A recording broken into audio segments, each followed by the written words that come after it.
Greg Suttie on soccer, Nick Perera. We are in the first game of the MASL playoffs tonight.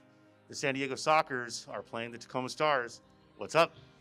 Yeah, I mean, it seems like every time the playoffs come around, this is the I same know, game. right? So it seems like a deja vu, flashback. I know, Except huh? this time we're wearing masks. Yeah, except this guy wearing masks.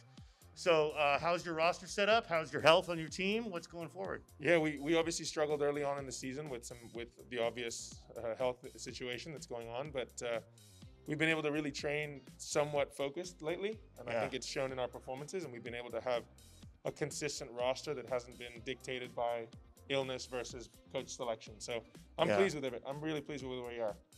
Well, if I can be so bold, I think from my own personal feelings that the San Diego Sockers and the Tacoma Stars are the two teams that underperformed this season based on their roster. What do you got to say about that? Yeah, I mean, I think that obviously as you look at schedules and you look at things like final standings, this year there's a lot of conversation pieces around games. We had 5 overtime games.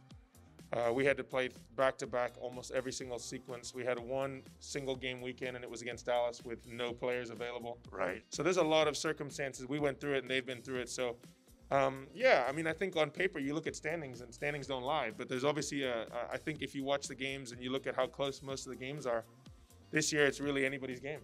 So now on the other side of that same argument is that you are the two teams that played every single game on the road.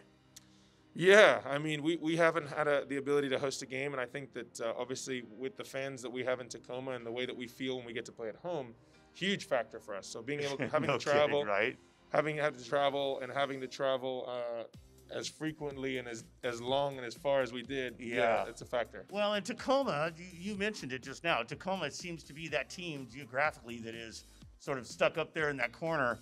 So you guys have travel expenses and travel time, and the whole thing is just that much bigger than it is for everybody else. Yeah, I mean, this year, every year when we play an away game, we have to travel. We get on an airplane. We're the only team in the league that gets on an airplane every single weekend, right? Interesting. We don't have a Ontario or a Turlock to drive to. We don't have a Rochester, Syracuse situation. We don't have a Harrisburg, Baltimore.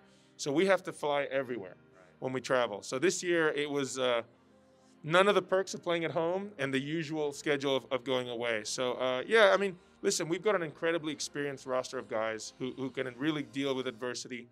And I'm super proud of the effort we've been putting in lately to turn around what we felt was, we feel like the standings are not telling the real story about what this team is. So hopefully tonight we can do something about that. I expect this series to be the gut check series of the playoffs.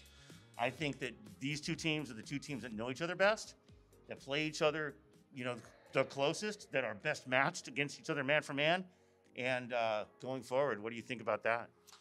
I think we've played this team every single year for the last 3 years. And then when I was with Ontario, I played them in this first round too. Yeah, that's right. Every single game is an absolute dogfight. Nobody's going to walk out of any playoff game unscathed. You look at Ontario and Dallas the other night. No kidding. Predicting that was an easy game. There is no easy game in playoffs. So we're looking forward to a big battle, and I think that true veterans and experienced players love these games because these are the ones you play for. We don't want to play a game that doesn't mean anything. We want to play a game that means everything. Right. Well, Nick Perera, thank you so much. I know you're busy as heck right now. It's pregame before the playoffs, and I pulled this guy out of the locker room, so I really appreciate your time. No problem. Let's have a good game. All right. Thanks, buddy. Thank you. All right.